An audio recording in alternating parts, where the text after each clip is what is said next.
Hi friends, Radhika টিপসে আপনাদেরকে স্বাগতম। গর্ভাবস্থায় বিভিন্ন ধরনের রোগের সাথে পরিচিত হতে হয় গর্ভবতী মায়েদের।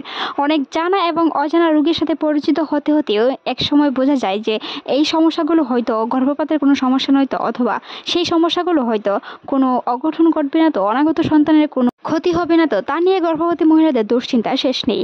তার মধ্যে একটি দুশ্চিন্তা হলো গর্ভাবস্থায় সাদা স্রাব।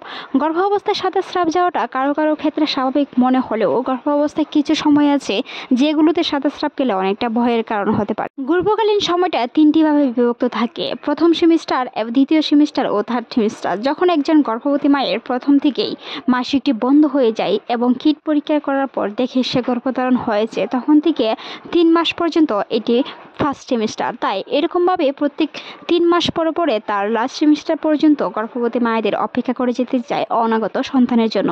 তবে গর্ভাবস্থায় প্রায় শেষের দিকে যখন এসে বিভিন্ন ধরনের পানি বা বিভিন্ন ধরনের ব্যথায় ভুগেন গর্ভবতী মহিলারা, তখন সেটি দুশ্চিন্তার কারণ। ডেলিভারি ডেটের আগে কারো কারো ক্ষেত্রে সন্তান হয়, কারো ক্ষেত্রে সেটি ডেলিভারি ডেটের পরেও হতে পারে।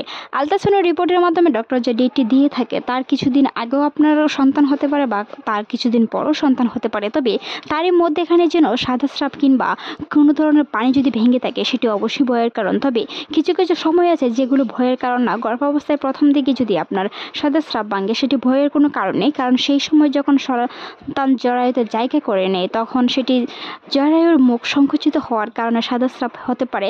এমনকি গর্ভাবস্থায় প্রায় শেষের দিকে 9 মাসের সময় সাদা স্রাব হতে পারে, সেটি ভয়ের কোনো কারণ নেই। তবে যদি হালকা খয়েরি বা লাল বর্ণের স্রাব ভেঙে থাকে তাহলে অবশ্যই সেটি ভয়ের লক্ষণ, কারণ মাসিক চলাকালীন যে রক্তস্রাব হয়ে থাকে, এরকম যদি রক্তস্রাব হয় সেটি গর্ভপাতের লক্ষণ হতে পারে। তবে গর্ভাবস্থায় প্রায় শেষের দিকে গর্ভপাত হওয়ার সম্ভাবনা খুবই কম। তবে যদি 37 সপ্তাহের আগে সন্তান জন্মগ্রহণ করে থাকে, তবে সেটি কম ওজন বিশিষ্ট কিংবা প্রিমেচিউর শিশু জন্মগ্রহণ করতে পারে।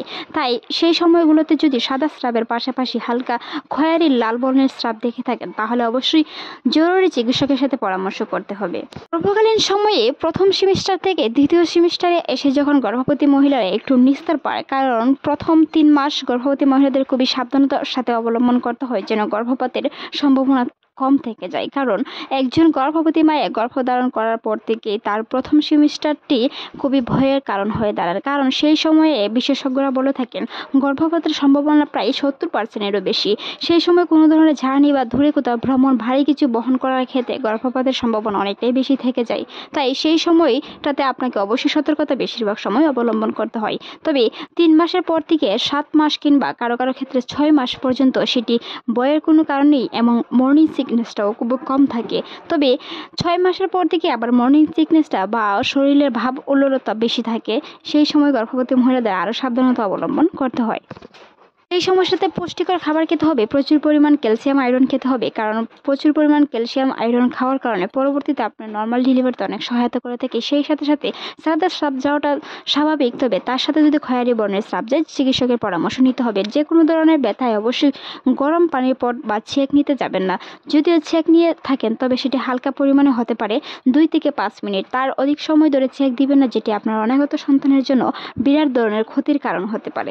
গর্ভাবস্থায় প্রায় শেষের দিকে গর্ভবতী মহিলাদের বিভিন্ন ধরনের সমস্যার সম্মুখীন হলেও কিছু কিছু সময় আছে যেগুলোতে তার ভাব উল্ললতা বেশি থাকে। সেই সময় অনেকের শরীরে পানি আসতে পারে, কারো কারো ক্ষেত্রে ব্যথার উন্নতি হতে পারে, কারো ক্ষেত্রে ওজন বৃদ্ধি পেতে পারে। তবে সেটি স্বাভাবিক। গর্ভাবস্থায় প্রায় শেষের দিকে শিশুর ওজন দ্রুত বৃদ্ধি পায়, তাই ওই সময়ে প্রচুর পরিমাণ ভিটামিন, ক্যালসিয়াম অবশ্যই খেতে হবে।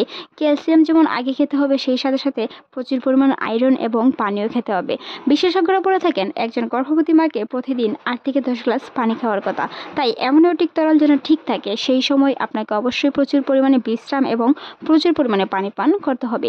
তবে মনে রাখবেন অন্ততপক্ষে দিনে 30 মিনিট করে হাঁটাহাঁটি করার চেষ্টা করুন। সেটি সকালে হতে পারে বা বিকালে হতে পারে।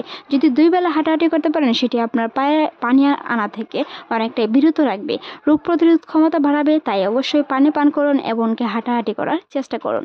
অনেকেই বলে থাকেন নর্মাল ডেলিভারি টিপস কিংবা নর্মাল ডেলিভারির পূর্ব কিছু লক্ষণ বা প্রস্তুতি যদি বলতেন, সেটি আমাদের জন্য সহায়তা হতো। তার নিয়ে আমাদের চ্যানেলে অসংখ্য ভিডিও আছে, চাইলে ভিজিট করে আসতে পারেন। সেই সাথে আমাদের চ্যানেলে সাবস্ক্রাইব করার অনুরোধ রইল। এরকম অসংখ্য ভিডিও যেন আপনার কাছে সর্বপ্রথম নোটিফিকেশন চলে যায়, তাই অবশ্যই আমাদের চ্যানেলে সাবস্ক্রাইব করে রাখবেন। তো পানি পান করার চেষ্টা করুন, কোনো ধরনের স্যালাইন মিশাতে যাবে না, কোনো ধরনের অ্যান্টিবায়োটিক ওষুধ খেতে যাবে না যেটি আপনার প্রেসক্রিপশনের বাইরে। কোনো ধরনের ফলের রস খেতে পারেন, ফলের জুস করে খেতে পারেন, তবে গর্ভকালীন সময়ে কিছু কিছু ফলের নিষিদ্ধতা রয়েছে, সেগুলো অবশ্যই এড়িয়ে চলার চেষ্টা করুন। দুশ্চিন্তামুক্ত থাকুন। দুশ্চিন্তামুক্ত থাকার কারণে পরবর্তীতে নর্মাল ডেলিভারিতে সহায়তা করে। দুশ্চিন্তামুক্ত থাকার কারণে বিভিন্ন হরমোন নিঃসরিত হয়, এমনকি দুশ্চিন্তা যদি আসক্ত থাকেন বিভিন্ন ধরনের শারীরিক এবং মানসিক রোগে প্রতিবন্ধিতার মতো হয়ে থাকে। তাই অবশ্যই সেই সময় দুশ্চিন্তামুক্ত থাকুন। গর্ভকালীন সময়ে মানসিক সাপোর্ট রাখুন, পারিবারিক সাপোর্ট রাখুন, যেটি আপনার নর্মাল ডেলিভারি কোন কিংবা রোগ প্রতিরোধ যে কোনো কিছুতেই সাহস বাড়ায়। ভালো থাকুন, সুস্থ থাকুন, রাধিকা টিপসের সাথেই থাকুন। সেই সাথে আপনার মূল্যবান মতামত জানাতে অবশ্যই ভুলবেন না। আমাদের চ্যানেলটি সাবস্ক্রাইব করার অনুরোধ রইল। মূল্যবান মতামত যেন পরবর্তী ভিডিও লক্ষ্য থাকে, তাই আপনার মূল্যবান মতামত অবশ্যই জানান। ধন্যবাদ।